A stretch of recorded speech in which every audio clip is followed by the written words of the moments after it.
We must now turn to a task at least equally complex and difficult: to bring under control in this world the nuclear arms race, offensive and defensive weapons, in ways which do not endanger the security of the United States. Today it is North Korea and Iran instead of the Soviet Union, but national concerns about nuclear weapons are not new. You just heard from President Lyndon Johnson, who made that speech in Nashville in June 1968 at the dedication of the J. Percy Priest Dam. I remember listening to it because we were standing right behind the stage. I was close enough to him to touch him. In those days, girls came to town with a chaperone to shop. They wore hats and gloves and hose, and they set a standard. Today, people don't dress up. I don't understand why, because to me, it shows a lack of self-respect. Frank Schwartz and his family ran a women's clothing store in Nashville for almost 75 years. At 92 years old, he remembers a Nashville of streetcars, bootleggers, and hats. You'll hear these stories and a lot more on this episode of Nashville Retrospect.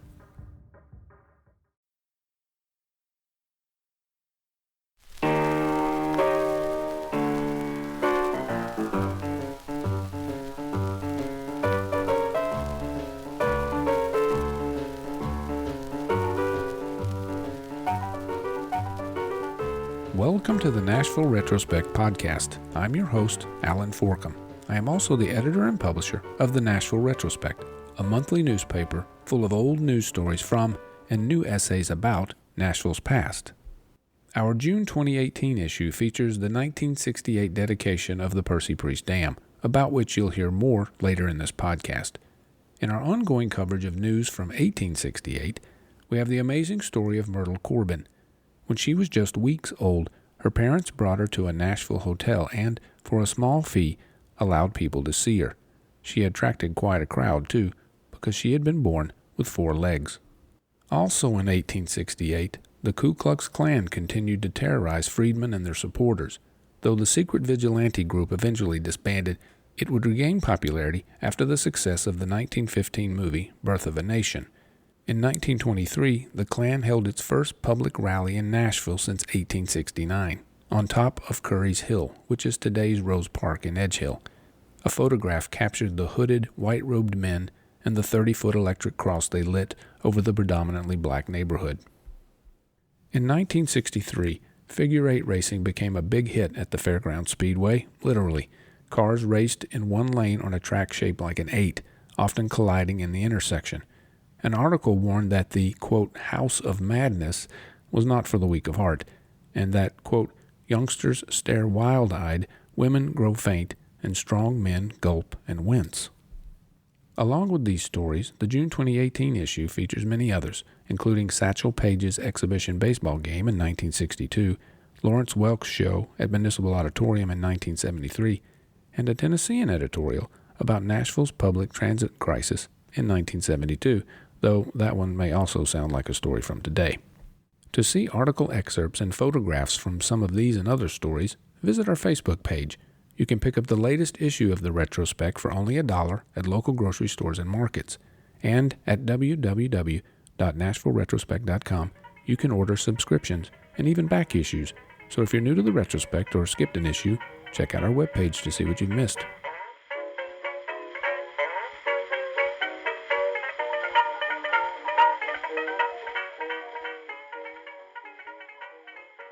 Frank Schwartz was born in Nashville in 1926. He grew up in Belle Meade and attended Palmer School, Hillsborough High, the very first year it opened, Duncan, and Vanderbilt.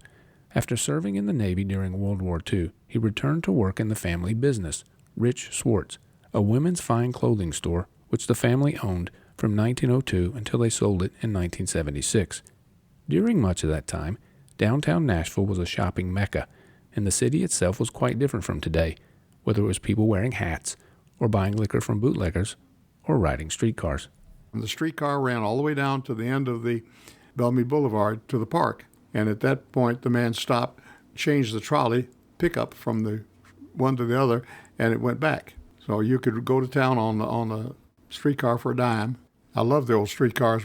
And as a kid, I was always said, if the streetcar's crowded and a woman gets on, you get up and give her your seat, which we all often did. That was just what you did. You didn't allow a woman to stand and you sit. It's disgraceful. They had signs, they put little, where the straps were that you stood when you were standing to hold on to, they had all kinds of advertising. The placards that they would put up there that were made for that. By Isaac Litton High School, that was the end of the streetcar line. I knew that because I met a girl named Ann Cunningham who was a cheerleader at one of the high school football games and dated her, and I had to ride the streetcar all the way out, go through Nashville, through they had a transfer station downtown off the square, and ride all the way out there to the end of the line where the school was. And later on, I rode my Model A Roadster out there. It was a long trek, 2-lane highway, streetcar tracks in the middle. And also, if you got on those tracks, they're exactly the same width as tire treads. It would kind of capture you. It was kind of hard to get off of them. Kind of had to jerk your car to get them off of them. But the streetcars ran everywhere. Of course, streetcars weren't the only way to travel about the city, especially for enterprising teenagers. My best friend had a 32 Chevrolet, which had no seats in the back, and it was no top, because it was a fabric top, and we painted it with some white paint, called it the Wreck of the Hesperus. And he used those folding deck chairs in the back. They had a notch. If it went over a bump, they collapsed and you dumped on the floor. But in those days, boys and girls loved to ride in the jalopies. They didn't want to take the family car. And that was Randall Butler.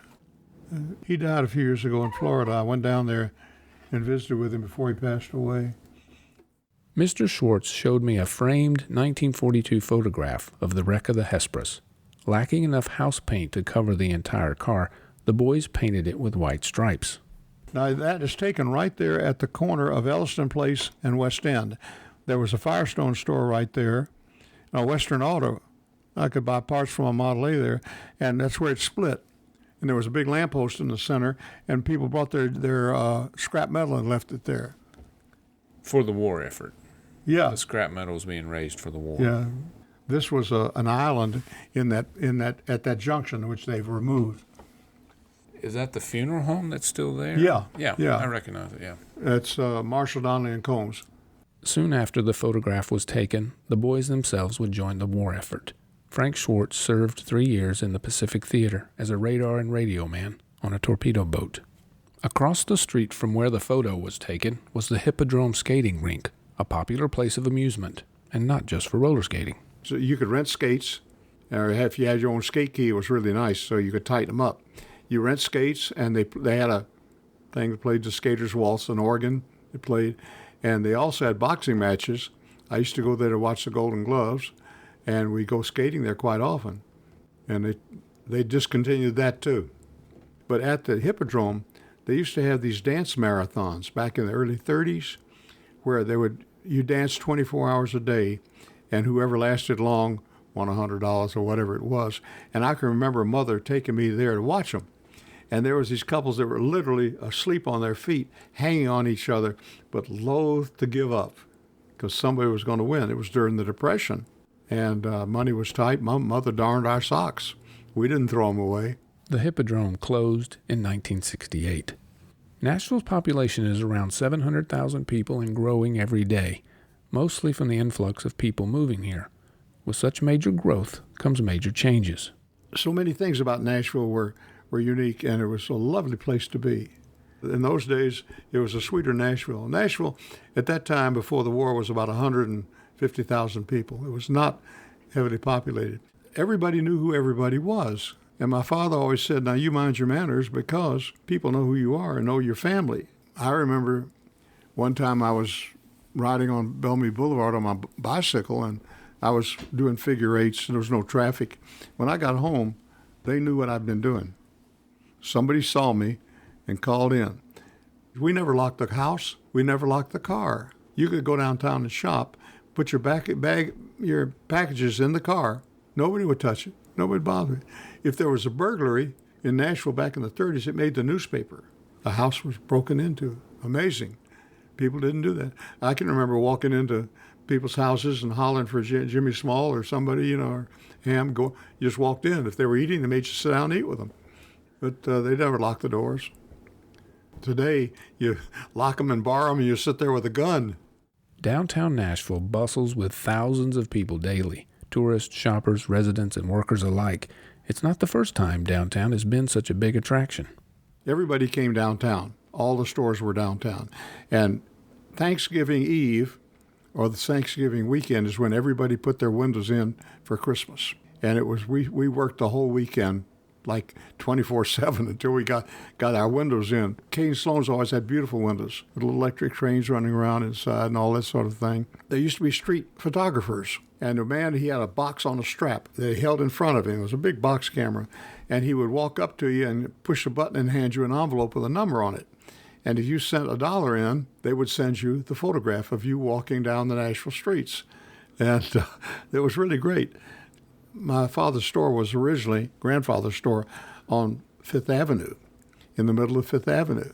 And I can remember going there one time, and my grandfather said to me, "Son, do you know who Tom Mix is?" And I said, "Well, I've heard of him. He's a cowboy movie star." I was about 10 years old. He said he was a real cowboy. And he took me across the street to watch a movie of Tom Mix. On Saturdays, I would go to town because I had a quarter and I could go to a double feature. I usually go to the Fifth Avenue, which had good Westerns, and there was another one up the street that showed Class B Westerns. And everybody said, "You don't want to go in there because rats will run across your feet." It was a crummy theater.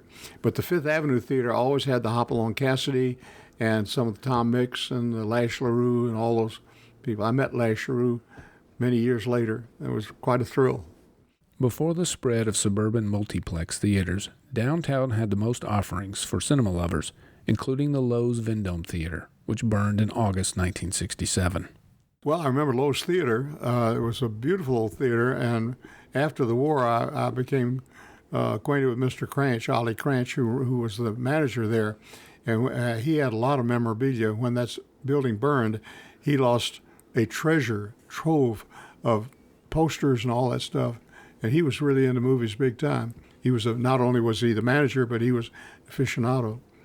Then they built the Paramount. The Paramount was up on the corner of 9th and Church, and it had an organ that came up out of the ground. A fellow named Bob Luck played the organ at intermission, and it actually rose like Radio City Music Hall. It came right up out of the floor, and after the building was destroyed, it was sold to some people that really wanted it for some. It was a magnificent thing, and the Paramount was a big, big theater. Then they built the Tennessee Theater in the old Warner Building, which was on the corner of 6th and Church. Rich-Schwartz originally had a store located on Fifth Avenue, but over time the street gradually shifted to 5 and dime stores. There was Grant's, McClellan's, Cress's, and Woolworth's, wonderful stores. They had music departments with usually a lady that played the piano. If you were going to buy sheet music, you handed her the sheet music and she played for you. There was a little lady named Ruth Wolf who used to have a little band that played out at the Moose Club, and she had been one of those ladies that played music in the stores. They were wonderful places to go into, those 5 and dimes. And the Walgreens is still there after all these years. They're still on that corner. And the arcade, did you spend much time there? The arcade was wonderful. At night, it was a great place to go. There was Mr. Peanut, man dressed as Mr. Peanut, and he had a bowl and a tablespoon. And if you walked by him, he would give you some. I remember there was a little photo shop. I've still got one of those strip photos. You go in there and take the instant photo, and it squirts out 3 different views. I've got one of me and also of my dad. In those days, I had a bomber jacket. I was, 6 or 7 or 8 years old, and one of those leather helmets with the goggles. And you had to be careful at school because some kid could grab you by the strap of that thing and sling you around. But the arcade was a great place, and there was jewelers there. There was watch repair people. I remember there was a music store. The name escapes me, but the woman was quite prominent in the news some years back. Simon, J.B. Simon, Dr. Sam Simon's father, was an optometrist. He had an office in there. There was a shop that repaired silk stockings. And there was a little mini grocery there, too. And there was a post office off branch in there. Now they lock it up at night. But it used to be everybody went downtown. for us it was a treat. Today's age of T-shirts and flip-flops also provides some contrast to Nashville's past. In those days, the girls came to town with a chaperone to shop. They wore hats and gloves and hose, and they set a standard. Today, people don't dress up. I don't understand why, because to me it shows a lack of self-respect. Because as growing up, we wore neckties and a suit.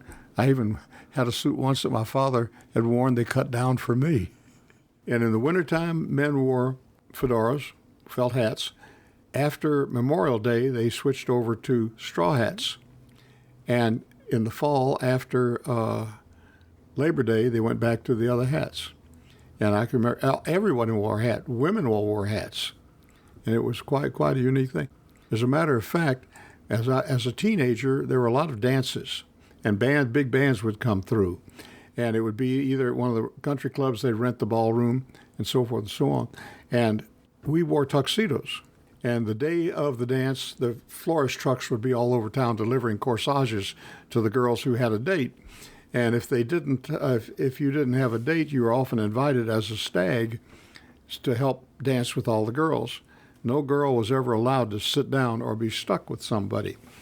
If one of the seniors or one of the older boys saw that a girl was having to dance with the same fellow over and over again, they would send another fellow over. You go over there and dance with her. You did it. And that way every girl had a good time. The parents all chaperoned it. But we wore black tuxedos from Labor Day to Memorial Day. And after that, we went into the white jacket. That was custom. Today, people have no concept of what that was all about. But it was very structured, and it was the proper thing. And did you own those? Oh, yes. In fact, my first tuxedo was one of my dad's that cut down for me. And I had to learn how to tie the bow tie, because if somebody got smart and just pulled your tie, you couldn't go back home to get somebody to tie it for you. I still have a tuxedo, and a summer tuxedo. It's just something somebody said, "You have a tuxedo?" I said, "I thought everybody did." But back then they did. Rich-Schwartz and Joseph, which was the full name of the family store, catered to women who liked to dress up. And though specializing in high-end clothing may not be unique, this Nashville business was known for innovations. We had a lot of firsts in that business.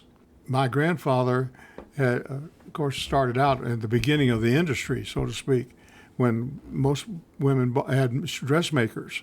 And he got the idea of selling quality ready-made clothing. And they said, "You'll go broke. Nobody will buy it." Of course, women wore outer skirts because the streets were dusty. But it went over, and it went over well, and it was copied by many, many stores all over the country, the world. In fact, he originated the term ready-to-wear. He was on a streetcar going home one night, and he saw a sign on those little placards in the motor car that said, "Campbell's Soup, ready to eat." And he thought, Rich and Schwartz, ready to wear. And he originated that phrase, ready to wear. The red tag sale was the first. Everybody uses it today because you can't copyright that sort of thing. When the family moved in 36 from 5th Avenue to 6th Avenue and built that building there, which is on the National Register, because it was the first building built in Nashville that was air-conditioned from the beginning. Everything else had been retrofitted. That building was all concrete and steel and had air conditioning. It was the first building to have music. It had a beautiful entrance with curved glass windows, and the glass company always kept a spare on hand because they were custom made for those curved entry into the foyer. In case the building settled, and once in a while they did, it would crack the glass. And the trim around the windows was all bronze, which we kept polished every day. The doors were bronze. The elevator doors were bronze. They're a beautiful building. One competitor of Rich-Schwartz was Harvey's, a popular longtime Nashville department store, known for its carousel horses and its owner, Fred Harvey. We used to have breakfast every morning, or coffee every morning before the stores opened. We'd go in early and open the mail, and then we'd meet Mr. Harvey and go down in the basement restaurant he had, and we'd have coffee together.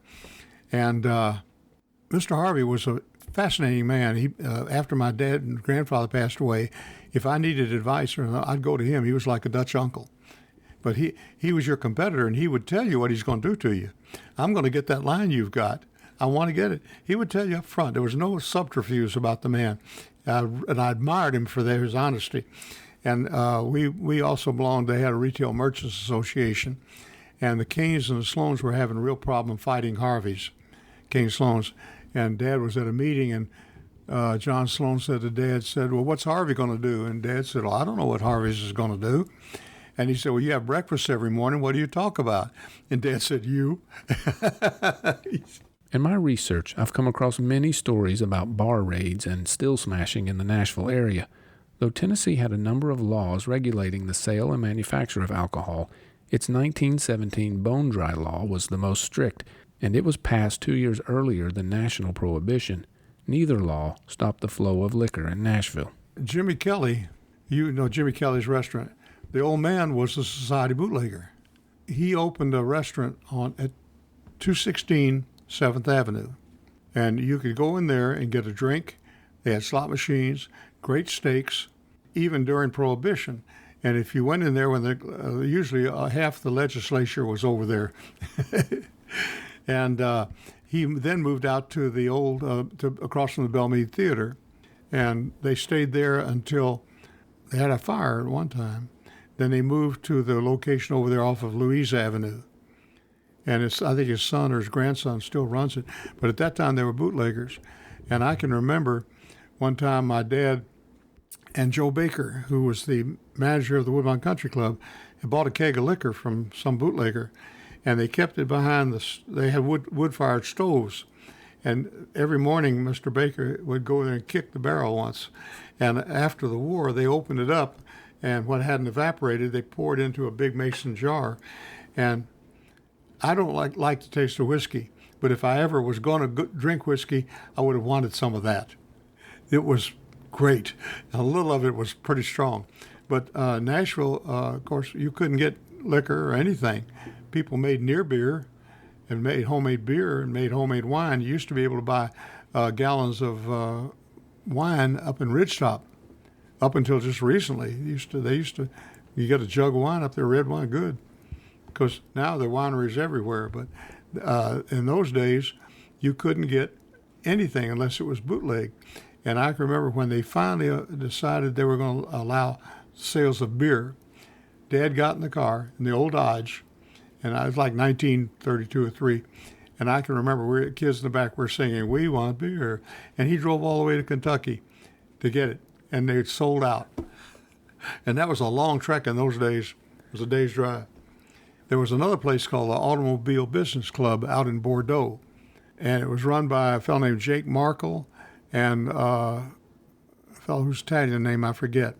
And you could go out there and have a drink, free food, and gamble.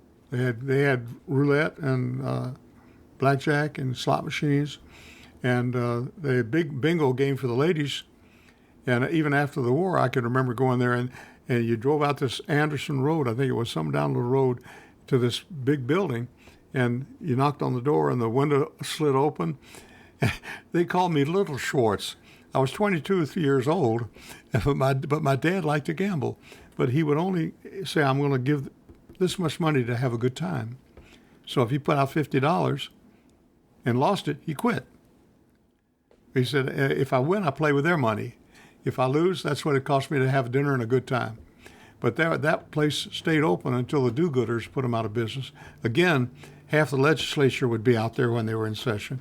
It was a great place. The food was tremendous. The steaks came from Chicago. They had a pepper pot soup. They called it was the best soup you ever tasted in your life. And it was fun to go out there.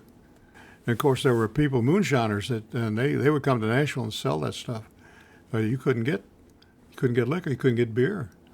I mean, they shut it all down. But the only places you could get anything was at 216 or Jimmy Kelly's or the ABC Club, Automobile Business Club, they called it, Jake Markle and Al Liscio. And they wanted to put them in jail. They were just fulfilling society's needs. People wanted it, and if the public wants something and people legislate against it, they're going to do it some way, somehow. And that's what Prohibition was. But alcohol wasn't the only high-demand product that people drove to other cities to buy.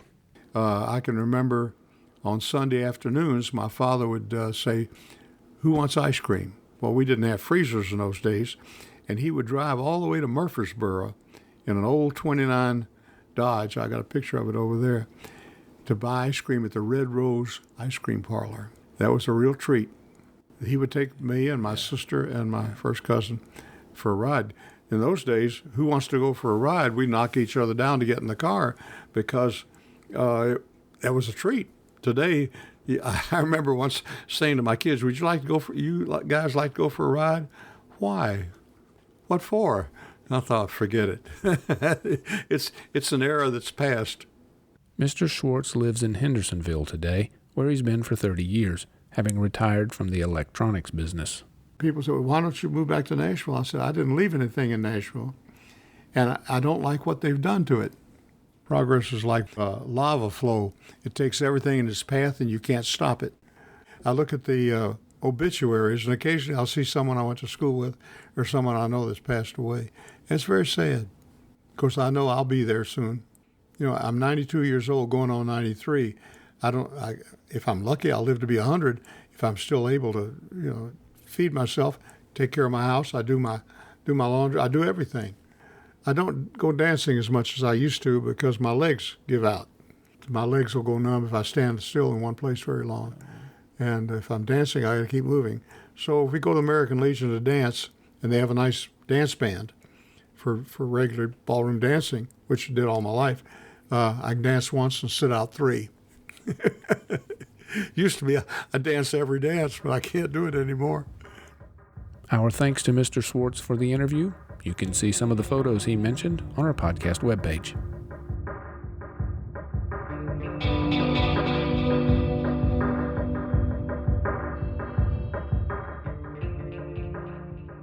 On June 29, 1968, President Lyndon B. Johnson spoke at the dedication ceremony for the J. Percy Priest Dam, with origins dating back to the 1938 Flood Control Act, which gave the U.S. Army Corps of Engineers the authority to pursue such projects. The Percy Priest Dam and Reservoir cost $50 million, took 5 years to construct, and encompassed 33,000 acres. Roads, utility lines, buildings, and bridges had to be relocated, not to mention over 1,000 families and 2,000 graves. It will protect your homes and your families against the ravages of flood. It will provide the additional electric power that the growing historic city of Nashville needs in order to prosper and to attract new industries. It will store water for periods of drought. But most important to me, at least, it will create a beautiful new recreation area within 10 miles of the very center of this historic city of Nashville. It is a perfect example of the new conservation. 18,000 acres of unspoiled nature within easy driving distance of 500,000 people for boating, for camping, for hiking, and for swimming. Johnson used the occasion to also make a few political comments, saying that though the dam was an accomplishment in conservation, challenges remained in education, public health, race relations, and foreign policy. Of the latter, he noted that within days he would sign the Treaty on the Non-Proliferation of Nuclear Weapons. Along with the Test Ban Treaty, it stands as a monument to the proposition that men are determined to control the dangers of the nuclear age instead of being destroyed by them. But more is required. We must now turn to a task at least equally complex and difficult: to bring under control in this world the nuclear arms race, offensive and defensive weapons, in ways which do not endanger the security of the United States and our allies or others. It would be easy for the United States and the Soviet Union to continue on the present course of piling weapon system on weapon system, diverting billions upon billions of dollars while adding nothing to the security of either country. But the time is now at hand to find security in a more rational way.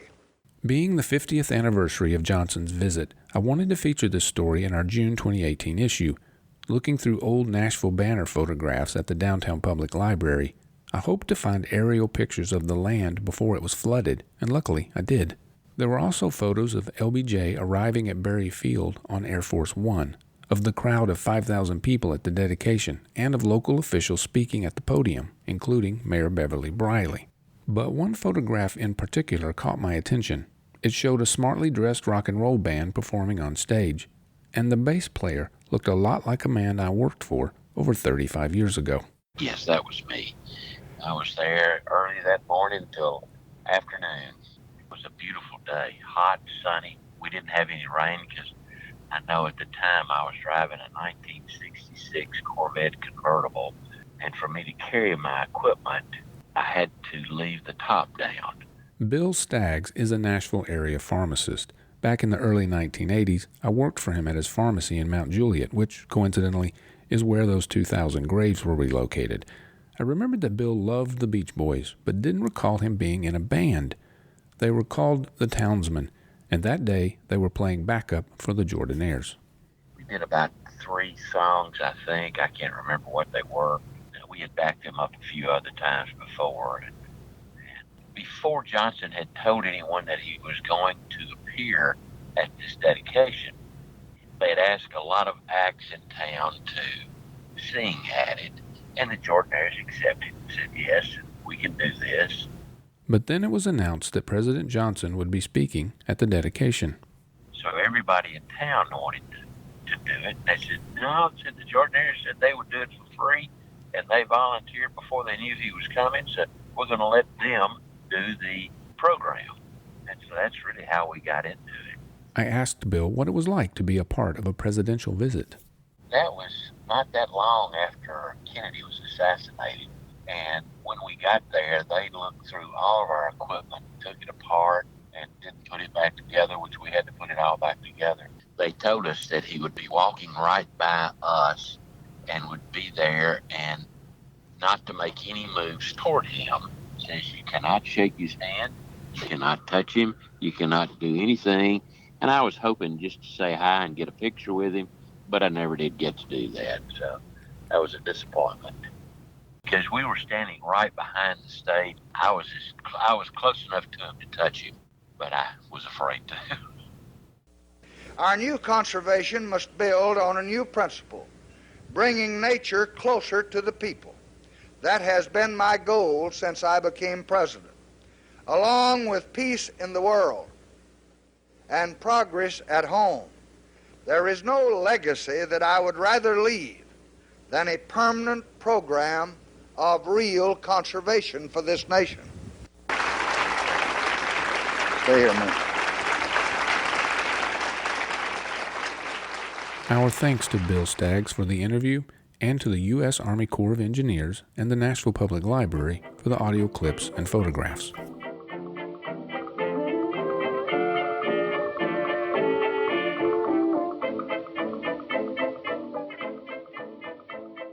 Thank you for listening to this episode of Nashville Retrospect. For more information about the stories you heard, including photographs, see the show notes on the podcast webpage, which you can find a link to at www.nashvilleretrospect.com. You can also email your comments and suggestions to nashretroshow@gmail.com. This show was written and produced by me, Allen Forkum.